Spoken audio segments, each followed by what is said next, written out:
siniyasan. Ang resulta? Super effective ang Shield sa pagpatay ng bakterya at virus. Shield Antibacterial Soap. Believe ang mga eksperto sa Philippine Nurses Association. At si Mami, Tiwala ako sa Shield.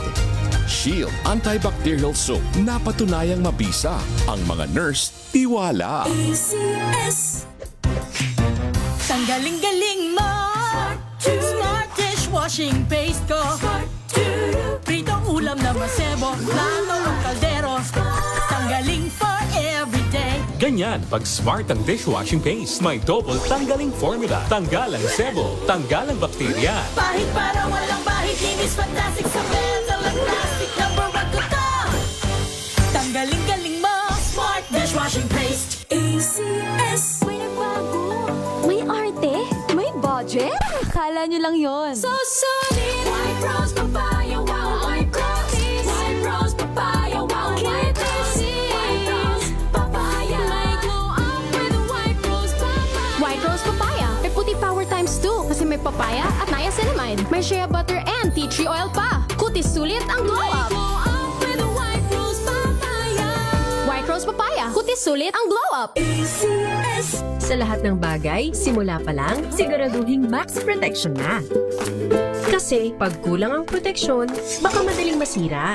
Sa ngipin, dapat may max protection din. Max sa alaga ng unique toothpaste. With Max Protect Formula, help stop cavities before they start, while keeping breath fresh. Try unique maximum fluoride protection para max alaga, max protektado. ACS. Wow, ang saya. Isang barangay na labada, puro mancha pa. Goodbye, pahinga. Mommy, isang laba lang yan sa Pride Bar Blue. May powerful stain-away enzymes na malupit sa dumit mancha. At di masakit sa kamay. Isang laba lang yan. Hello, pahinga. Hello, Pride Bar Blue. ACS. Sinisiguro kong tama ang aking choices. Tamang pagkain, lifestyle at ang partner ko, MX3 Capsule. Gawa ito sa ISO at GMP certified na planta. Tested and proven na may alpha, beta at gamma mangosteen. Helps avoid knee joint pain discomfort. Iwas-iwas sa sakit. Kailangan lang na long-term ang pag-inom. 2 capsules araw-araw. MX3, dito ako believe. Mahalagang paalala, ang MX3 capsule ay hindi gamot at hindi dapat gamiting panggamot sa anumang uri ng sakit.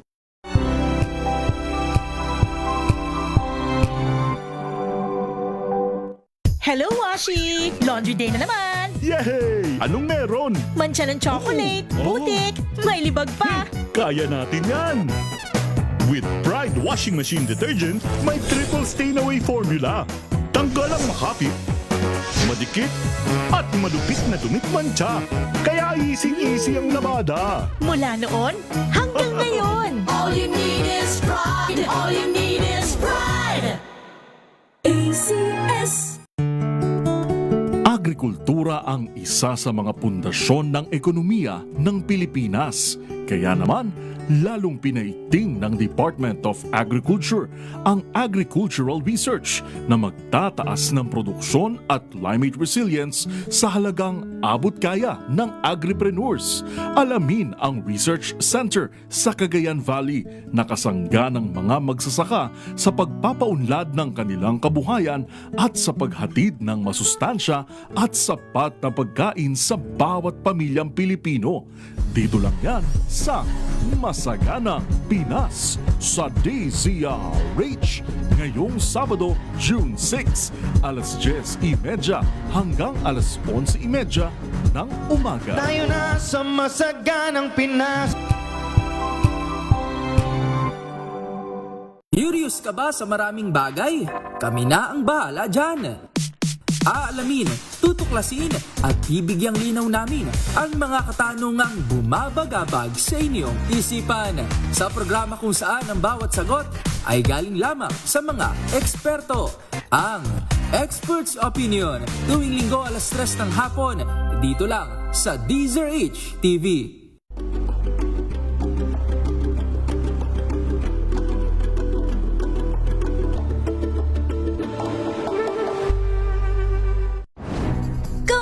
vibes ang hanap mo? Dito ka na sa Sigurado! Mula sa mga istoryang nagbibigay ng inspirasyon hanggang sa mga kwentong may dalang solusyon. Balita! Ang programang ito ay hatid sa inyo ng ACS Manufacturing Corporation, ISO Certified, maker ng world-class quality Pride detergent. Hi, hi, hi! Maganda morning! Ano bang araw today, mga kumbadyero? Sabay-sabay tayo ha. Today is Laundry Day, Friday! Yuhuu! At pag Laundry Day, all you need is Pride Washing Machine Detergent. May triple stain away formula kaya tanggalang makapit, madikit, malupit na dumit mancha kaya easy ang labada. Kaya pala mula noon hanggang ngayon, all you need is Pride. All you need is Pride. ACS. Sama ang 2x2 tandem Anthony Taberna at Jerry Baja. ACS Balita. Masamang tao lang ang takot sa dalawang to. Kaya kung maitim ang balak, Magtago ka na! Anthony Taberna, Jerry Baja. 2x2. 2x2. Alas 6:18 ang ating oras.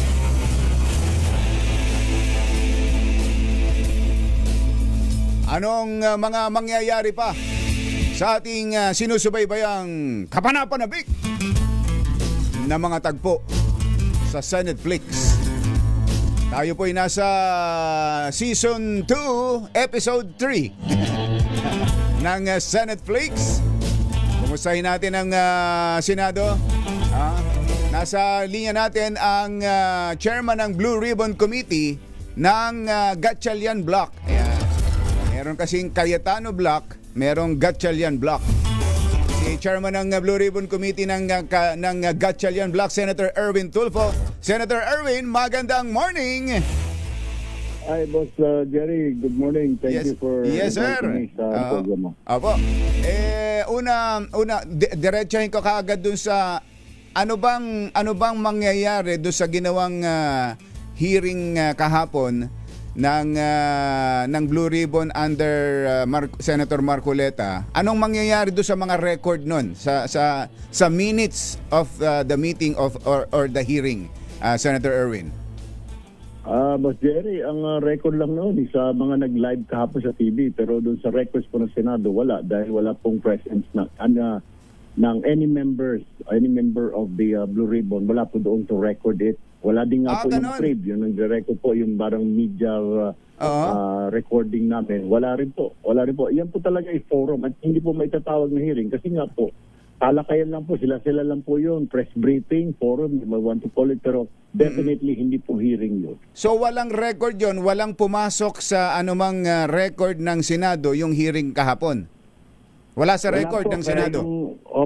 Yung panunumpan nila doon, sila lang po yun, hindi rin po papasok yun. Kaya nga po, sa Monday, sila po imbitado ulit yung mga Marines na yun, manunumpan na po sila, yun po yung official at recorded po yun. Meron po tayo mga members po ng Blue Ribbon Secretariat, ganun din po yung prib namin, yung nagre-record po ng live na makikita ko natin sa social media. Nandoon po sa Lunes lahat po. At saka yung invited guest natin, bukod po doon sa Marines, meron po tayo sa mga NBI, Ombudsman, DOJ, iba't iba po. And then, sa susunod po namin na hearing na pinaplano ko na po towards the end of the June, may yung mga inakusahan naman para pwede ko silang managsagot ng mga akusasyon laban sa kanila.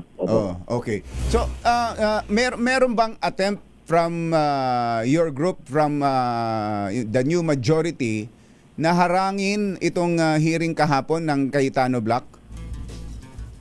Actually, napag-usapan po yan. Kaya umagang-umaga, nagtungo na po at nagpa-press con po si acting Senate President Sherwin Gatchalian at sinabi na walang hearing. At then the night before, dineclare niya na po na work from home po o yung mga empleyado. Pero yung mga pumasok po kahapon, mga staff lang po yan ng mga ba't ibang senador ng mga dumalo po kahapon at mga security po nila sila po. So yun po, pero primero napag-usapan po na ipadlock na lang natin dahil alam ho namin na mag-hiring-hiringan sila. Pero ang sabi po na pag-desisyonan po ng ni presiding officer Senate Pro Tempore Gatchalian, wag Kasi baka sabihin ng mga tao, ginagaya natin siya dahil nung sa Kongreso siya. Nung ayaw niyang bitawan ang pagiging Speaker of the House, pinadlock niya yung session hall. Ganun ba? Oo. Okay. Opo, 2020 po yun. Oo nga pala, nung ang papalit na si Congressman Lord Alan Velasco. Opo. Tapos, ang isa pa paring Jerry, kaya niya nasabi na walang independent. Kasi natikman niya yun sa ilalim ng Pangulo, sinabihan siya. Bumaba ka dyan, ibig sabihin napakialaman siya, nasabihan siya. Kaya ngayon, tingin niya, pinapakialaman po siya ng palasyo. Hindi po siya pinapakialaman ng palasyo. Wala akong pakialaman ng palasyo sa Senado.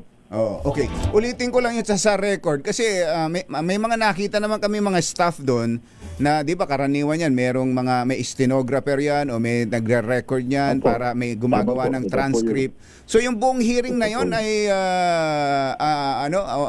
useless, walang anumang record na papasok sa record ng Senado?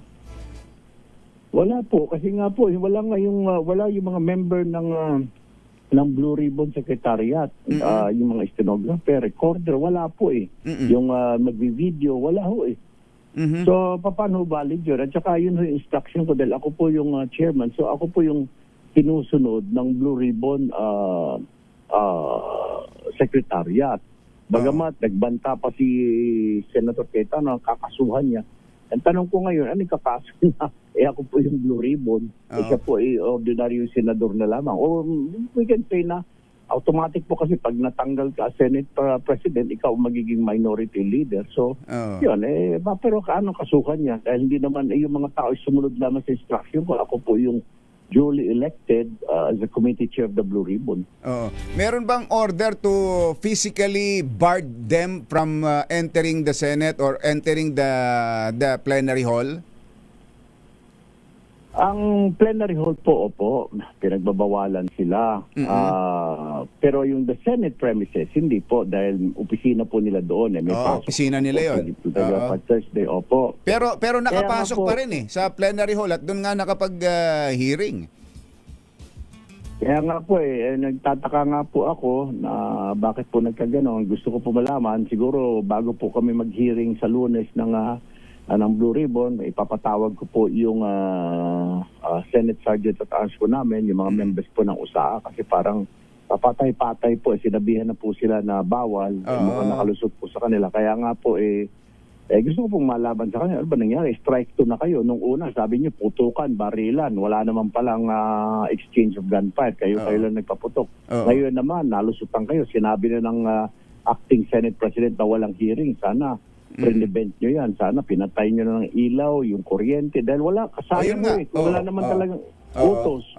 So, parang mahina po yung usaha po namin. So, kailangan po namin ma-review ngayon. Nakakatakot po dahil 22 senators po nag-upisira. Paano kung lusubig kami ng mga armadong grupo? Malulusutan lang sila basta-basta. Yun po yung sinasabi natin. Ang naging dating kasi, Senator Erwin, parang naging valid o naging legal at naging proper yung hearing dahil nasa loob ng plenary hall, maayos nilang naisagawa yung hearing. Hindi naman, wala namang namatay na mic, walang namatay na ilaw.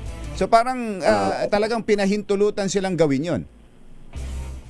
Instruction po talaga ng leadership at ng buong grupo na hayaan na lamang sila since hindi naman po recorded yun sa Senate Journal, magiging record.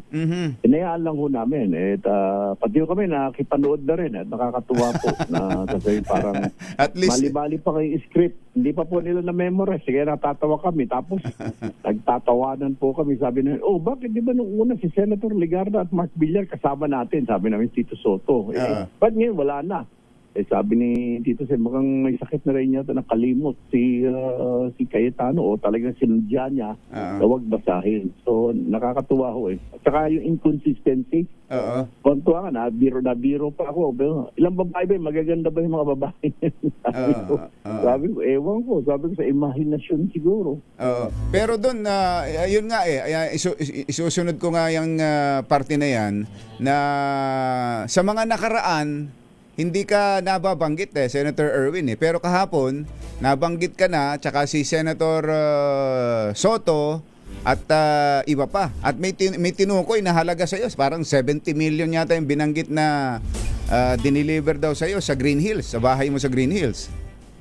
Actually, parin Jerry, nung una pa lamang, yung may lista yan na binigay po na sa media, kasama po tayo. Tayo po yung pinakahuli. Okay? Na taga sa Prescon, nabanggit din po tayo. May nag-Prescon po yan sila dati. Kung maalala ho ninyo, dito po sa Greenland, nag-Prescon po sila. Binanggit din po yung pangalan ko. Pati yan, sila Soto. At saka sila Senadora Loren, at saka sila Senador Mark, nabanggit din. Sa majority na po tayo doon. So, pero kahapon nawala yung may mga nawalang kasamahan nyo sa listahan. Na mga nasa minority ang kami ho na ni Tito Sen, naiwan kami dahil kami ngayon ng majority. So nabanggit po ulit yung pangalan. Pero sila po medyo na, kaya nga po na tinanong nga ng media, sabi niya, malay ko, kahahawak ko lang. Pero kitang-kita naman ho doon eh. Alam niya naman ho yun. Noong una pa lamang, tinanong niya ko, pasama ka, ba't kaya ka sinama ng mga Marines na yun? Sabi ko, maniwala ka dyan, Senator Cayetano. Sabi ko, huwag ka magpapaniwala lang. Saka si Loren din dati, noong una po lumabas yan. Kasama rin ang pangalan niya. Sabi niya, sinama tayo, doon wala naman akong kinalaman dyan. Sa totoo niyan, paring Jerry, flood control, wala naman ho ako masking bulat-latin nila ang records ni Cabral, kung nabigyan ako ng allocation, records ni Saldico. Wala po, kasi nung pumasok po ako ng Congress, nung 19 Congress, kalahati na. Wala na po. Okay, naibigay na yung mga budget. Number 2, nung pumasok ko Senado nung kuan, ako po umupo po July po ako umupo June 30 po ako naupo paano ako magkakaroon ng allocation? So wala kang flood control kahit anong flood control project wala ka. Ganun ba, Senator? Wala po akong flood control. Wala po nga po akong infrastructure. Wala po akong infrastructure project. Wala po akong ni-request. Wala po akong ang problema po kasi pag party list ka, wala kang allocation. Kasi saan mo dadalhin yung infrastructure mo? May district naman po. Kukunin po ng district. Kunwari, Baring Jerry, ako taga Palawan. Tatlo yung congressman namin doon. Kung dadalhin ko kung ako'y congressman, dadalhin ko yung infrastructure doon. Kukunin ng third district o second district o anong district yun. Kaya ang party list po, hindi po nabibigyan po ng allocation. Kung nabigyan man, it's because malakas siya or yun talagang pang negosyo. Pero hindi ho eh. Wala ho akong allocation. Ngayon, Senador, late na po akong pumasok at saka yung sinasabi binigay ni Saldico. Lumayas na nga si Saldico ng mga panahon na yun. Very inconsistent. Pero hindi ko na lang isa-isahin yung inconsistencies nila para sagutin na lamang po nila sa korte yung mga inconsistencies nila. Okay. So, ipapatawag nyo pa rin ba sila? Iimbitahan nyo pa rin ba itong sina Attorney Baligod, Mike Defensor at 18 Marines sa hearing ninyo sa Lunes? Kailangan po nilang mag-attend dahil kung hindi, sila po ay baka ma-issue ng contempt. Paano kung ayaw na nila dahil sasabihin nilang bias na kayo, doon lang kami sa Cayetano Marcoleta Block mag-a-attend? Lumalabas po kayo, talaga puro kasinungalingan ang gusto nila. Kasi ito po, recorded po ito, magagamit po ito sa korte. At saka yung plano ko po dito, para mataas siguro 2-3 hearing na lamang po dahil sinasabi nag-yayaw-yaw si Senador Marcoleta na pinagtatakpan. Ipatawag natin ito ngayon ho. Pagkatapos ito siguro after sila, tapos yung mga inakusahan nila, after that po, kawa na po ang committee hearing and then papasok ko po sa ombudsman. Hindi naman kasi kami mga prosecutor eh. Sige, actually kung tutuusin na Jerry, may impression ng tao ng mga investigador kami sa Blue Ribbon. Hindi po. Oo, nag-iimbestiga kami dahil ang sinasabi doon, public accountability ng mga government officials. Tama po yun. Pero yung mag-imbestiga at mag-prosecute na ikaw may kasalanan, ikaw ay ganito, ikaw ay nagkasala sa ganyan, hindi po, ombudsman po yun ang mag-determine noon sa kanya iakyat sa Sandigan Bayan. Yun po. Nauubos natin oras natin. Ang dami pong dapat imbestigahan pa, paring Jerry. Tama. Yun na lang po sa Sierra Madre. Gusto ko na pong isunod dahil kinalbo na po ng mga minero yung Sierra Madre. Ala pong hindi po umiimik yung Environment and Natural Resources natin, department. Nakalbo na po yung Sierra Madre, di po ba? Protected zone yan. Oo. Kailangan maimbis. Totoo yan. Marami pang dapat na talakayin ng Blue Ribbon. Pero ito, yung 18 Marines, sa ayaw at sa gusto nila, pahaharapin ninyo sa inyong komite. Opo, magdala pa sila ng isa-isang abogado kung gusto nila para bumulong para malaman natin, di po ba? Kumbidado rin ba? Natin na, kukumbidahin din ba ninyo ang mga senador na nasa ilalim ng Cayetano Black sa inyong hearing? Lahat po kami member kasi ito po sinasabi. Unlike po sa kanila, nung itinalaga nila si Pia na chairman ng Blue Ribbon, sila lang ho, walang inimbita na sa grupo namin na nooy minority. Dapat po automatic iimbitahan nila si Senator Soto bilang the minority. Wala po inimbitahan eh. Inimbitahan ho kami mag-attend as guests. Not as members. Kami ho ngayon, members, sabi, paano magagawa? Ang bilis naman. Kaya nga, lahat na nga kayo. Lahat kayo sa 10, mag-attend kayo kung gusto ninyo. At member na kayo lahat. Kaya nga, binago ko po yung rules. Lahat na po lahat kami. Na member? Kasi po dati, yan na may pinakamaraming membership po, yung Blue Ribbon. Ngayon po, 17 po. Ngayon, total, 5 na lang ang sobra. Sinama ko na ho sila lahat. Lahat na, oo. Lahat na member, so ipapadalhan na ninyo ng imbitasyon na Senator Erwin? Napadalhan na po sila nung Wednesday, mga notice at saka yung mga yung mga i-interviewin namin or yung aming mga guests, mga resource persons. Kasi yun po yung tamang proseso, ka Jerry. Kailangan mong impormahan yung mga miyembro ng komite na ito yung mga imbitahan natin. Sang-ayong ka ba? Hindi. May idadagdag ka ba? Yun po yung tama. Yun ang protocol. Oo. Okay, para malaman. Paano yung mga nabanggit na mga pangalan ng mga nasa kabilang kongreso sa House? Si dating Speaker Martin Romualdez at iba pang mga congressman. Ay, pinadalhan din po. Pinadalhan nila. Actually, sinundan lang namin yung listahan nila Senator Marcoleta. Pinadalhan din po. Ininformahan ho namin siya na cancel yung hearing kahapon and na i-reset po doon sa Monday, sa darating po na Lunes. Pinadalhan po siya. Ngayon, pinadaan po namin sa SecGen po nila doon. So, SecGen na po magbibigay sa kanila. Okay. So Monday yan. So anong gagawin namin, Senator Erwin? Mula ngayong Friday, Saturday, Sunday, wala bang episode 4 ang Senate Flix? Wala po. Pahinga muna. Di ba? Pag sa Netflix, pag may mga nauubusan din na series. Totoo yan. Antay ka ng mga 2-3 araw. Tama. Mag-aantay ng bago. So Monday na ang next showing. Monday po, doon sa Blue Ribbon. Actually, Ka Jerry, nakasinidi kami yun eh. Kaya nga Pero talagang pinilit ko lang dahil sila may gusto nito, yung minority na tinatakpan. Natatawa nga po ako, hindi naman po hearing yung kahapon, kundi parang press conference lang dahil alam din na ho nila na illegal po yung ginawa nila kahapon. So, hindi nga po talaga natanong. Kung ang tama pong katanungan, bakit mo alam? Saan ba nagaling flood control? Meron bang flood control? Tsaka yun nga pala, yung 70 million, para saan ba yun na ibinigay sa iyo daw? Natanong ba yun? Hindi nga po natanong yun. Hindi rin natanong. Nag-deliver ka ba hindi po, na-deliver ba ang maleta? Ganun lamang po. Siguraduhin lang po niya, may mga resibo siya. Madali lang po kasi Ka Jerry, binigyan ko si ganito, binigyan ng maleta. Uso na huyang dati, kung natatandaan mo, hindi pa uso ang social media, yung larawan, di ba, litrato, matabi ka lang kay ganito, matabi ka sa drug lord, matabi ka sa kriminal. Parang barkada mo na, nagpa-picture lang yun. Ganun na ito ngayon, naituro ka sa social media, napakabilis yun, parang wildfire.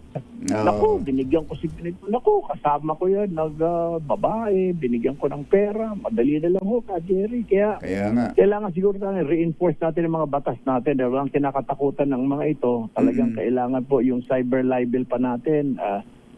Medyo mahina po yung cyber crimes natin. Kailangan lagyan po ng pangil. Siguro talagang habang buhay na pagtabilang ang kabayaran po ng yan. Pati mga pagpa-fake news Ka Jerry, whether individual, ordinary individual, government official, pare-pareho ang parusa, dapat makasuhan ho ng mabigat-bigat. Kailangan na ho talagang lagyan ng pangil ang mga batas natin dahil wala nang takot at respeto ang mga tao. Okay. Senator Erwin, salamat sa oras. See you Monday. Monday po, Jerry. Salamat po. Thank Salamat. you. Good morning. Good morning. Senator Erwin Tulfo, chairman ng Blue Ribbon Committee, Gatchalian Block. Ayun. Baka magtampo yung kabila eh. Dahil sa kabila, yun nga, si Senator Pia Cayetano, pagamat bumabad ng husto kahapon sa hearing nila, si SP Cayetano, Senator Marcoleta, andun din, nakikita ko si Senator Robin Padilla. Yun! Ay, teka na. Asa na ba tayo? Ito. Kasama ang 2x2 tandem Anthony Taberna at Jerry Baja. ACS Balita. Nagatid ang kabuuan ng ating ACS Balita. Sa pangalan po ni Anthony Taberna at ni Kisses, ito po si Jerry Baja. Kasama ang 2x2 tandem Anthony Taberna at Jerry Baja. ACS Balita. Ay, sa mga taga-barangay Olympia sa Makati, aba, mukhang suswertihin kayo sa araw na ito ha. Kaya lakasan na ninyo ang inyong mga radyo, telebisyon o ano bang gamit ninyo sa pakikinig sa DZRH para kayo ay magkapera. Andyan po ang ating malakas promo kasama ang Charm, Fabcon, Purple Eternity at ang nagbabalik na si Sherwin Alfaro, fresh from Singapore. Tingnan mo nga naman, oh. Nagpapawis. Nagpapawis sa Singapore si Sherwin dahil mas mainit dun ngayon. Ang lamig nga dito ngayon sa atin eh. Oh, paambon-ambon. Oh. Pumasok na ba ang bagyo, Mother? May bagyo na tayo ngayon sa PAR, sa loob ng Philippine Area of Responsibility. Nako, baka itong weekend natin ulan din ah. May mga plano pa naman tayo. Oh, magra-ride pa naman ako. Sana hinay-hinay lang. Bagamat ang sarap ngayon ng panahon natin, ang sarap matulog, ayan, malamig ang panahon at hindi na tayo masyadong gumagamit ng aircon. 'Di ba, Kisses, ikaw ba nakakatulog na ng maayos-ayos ngayon? Oo, electric fan na lang, okay na. Kahit electric fan lang. Ayun, tinan mo nga naman. At nakakatipid-tipid na tayo sa kuryente. Hindi nitong mga nakakaraang araw, nako po, tulad talagang hihimatayin ka pag nakita mo ang bill sa Meralco. At ang ating ready na ba kayong tandaan ang ating word of the day para manalo ka ng DZRH Mini Component? Eto na! Ang ating word of the day ay walang iba kundi front. Front. Saan ba galing yung front? Harap pa. Ang context niya na si Senador Cayetano umalma dahil hindi nailagay sa front page sa mga pahayagan. Talaga. Front page pala. Ba't front lang nilagay mo? Jeric. Ano ba? Front lang o front page? Ano totoo? Ano totoo? Front lang. Front lang talaga. Okay. Ayaw nyo nang pahirapan yung mananalo ha. So front. Ano sinabi mo? Hindi umalma si Senator Cayetano dahil? Hindi daw nailagay sa mga front page ng pahayagan, hindi na ilalagay. Yung pangalan niya. Pangalan niya. Tama, napakinggan ko yung part na yan dahil sinasabing parang Philippine Star. Nasaan ba yung Philippine Star natin? Parang Philippine Star lang yung nagdala raw ng balita na siya pa rin ang Senate President. Ngayon, totally nabanggit ng Philippine Star. Ayan, ang banner story ngayon ng Philippine Star, BBM may call special session of Congress. Ayan, tama. Ito na nga yung hinihiling dahil may mga nabinbin may mga naiwanang trabaho Lalo na yung mga promotion ng mga military officials natin.